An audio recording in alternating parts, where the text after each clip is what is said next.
Hey guys, so welcome to our first ever review video. So we've decided alongside the Handset Help videos, we're going to give you our opinion on the latest smartphones that come out to the market, and we're starting with what is anticipated to be this year's biggest seller, the Samsung Galaxy S4. It's an amazing looking piece of kit, and we're going to mark it on 5 separate areas. So we're going to start with aesthetics of the handset, usability, then the battery life, speed of the handset, and then affordability.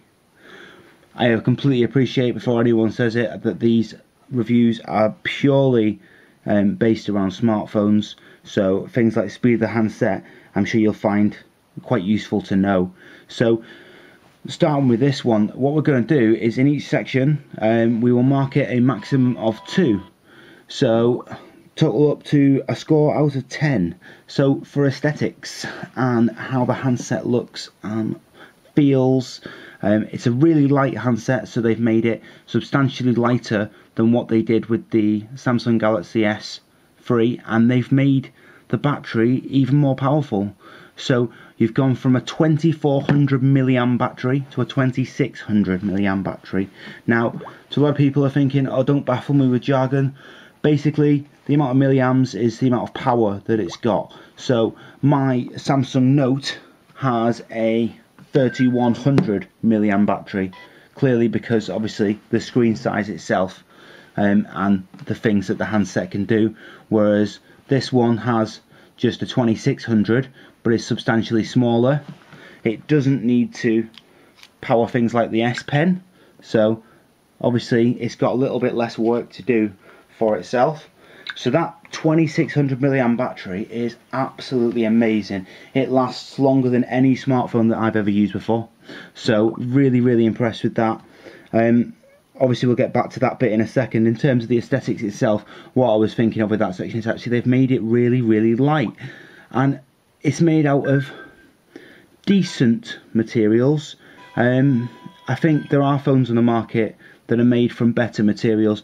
If you look at the likes of the Motorola Razr I with its Kevlar back, and I just think actually this, once I start to take it to pieces and I show you that it is just plastic, I think Samsung could have done a little bit more there. So if I'm honest, the phone looks very good, but unfortunately I think they could have made it out of better materials, and as I say, the weight of it obviously plays into it. So we'll give them 1.5 out of 2 for that section. So usability of the handset, as ever with a Samsung, it is really simple, this section.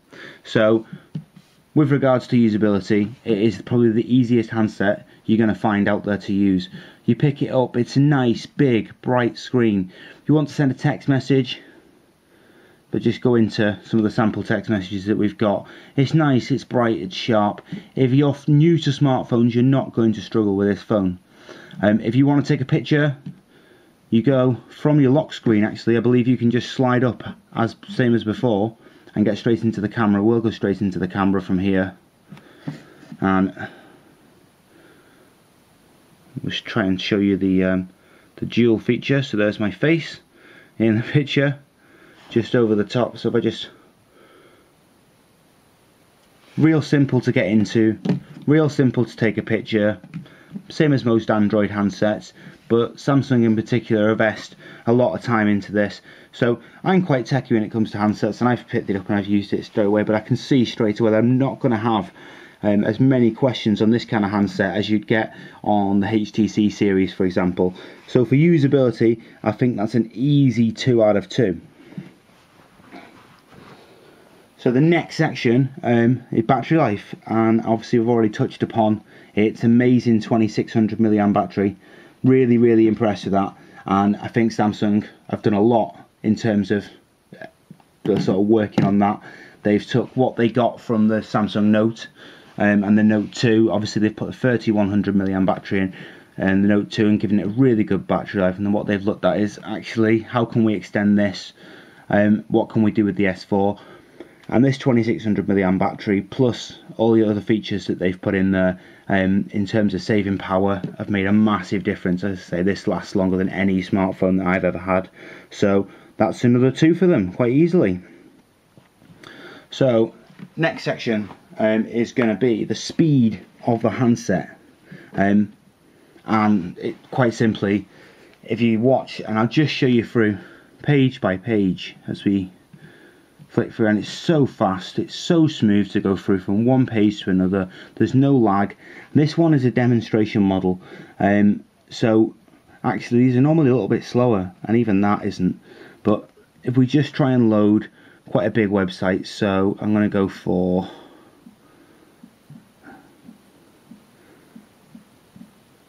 the St Helens RLFC website. It's a massive website, this one. I'm only running on about 2 meg internet here, and the speed that it loads that with is much faster than I've seen any handset load it before. The speed it loads the pictures, the speed it jumps from page to page, back home, back into different menus, multiple things running on there at once. Some of the games we've had a little go on, and again they run seamlessly. So I think in terms of how the handset works, it is, for its speed, it is second to none. It's got the best processor on the market by a long stretch at the moment, and yeah, quite easy 2 for them there. So last and certainly not least comes affordability. So in this section, I'm going to run through basically how much the handset's going to cost. So I've had a look at price points. The handset isn't actually due out until tomorrow, but the prices we found, £560 plus. So to buy the handset outright, to be honest, is a little bit ridiculous. You probably wouldn't want to do that. Whereas to get them on a contract, the cheapest price we found is £30 a month. So that's on one of these new style contracts, whereby you take out the contract and can do the early upgrade because it's on a finance agreement. So essentially they've put themselves in at a very, very good price point. If you look at what an iPhone tends to come out at, you're looking at paying at least £37–40 a month, and the fact that we found a price at 30 actually does make it quite affordable. But in terms of affordability in general, obviously mainstream market, it's quite easy to pick up. You're not going to be spending the sort of £40 or £50 that you were spending. Gonna mark them purely and simply based on the fact that we found a £30 price plan, and we're going to mark them with a big 1.5.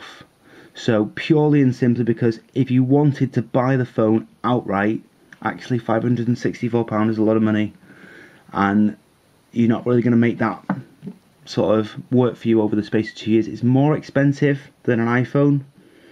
Yeah, I mean, Apple way overpriced their products. Sometimes you think when you look at actually what they've done with it. So how dare Samsung go above that when realistically, you know, they tend to be on a par with each other in terms of usability and customer feedback. So all in all, the Samsung Galaxy S4, absolutely amazing piece of kit. Looks beautiful. I would quite happily have one myself, and probably will do in the very near future. So overall scores then. So as I say, for the first section, for aesthetics on the handset, you get 1.5 purely and simply because it is a nice handset. It is a little bit large, so usability, fantastic, easy to use handset, and amazing battery life on them. So both of those sections are easy too. Speed of the handset is going to be the fastest on the market, so again that's another easy 2. And affordability, 1.5, just because of the fact that to actually buy the handset, the cheapest we found is £564. So actually for launch, that's quite an expensive phone. It's a little bit more than an iPhone would cost. So all in all, a 9 out of 10. Really good score there for the Samsung. I hope that was helpful. I hope that helps in making your decision on your next handset, and thanks for watching.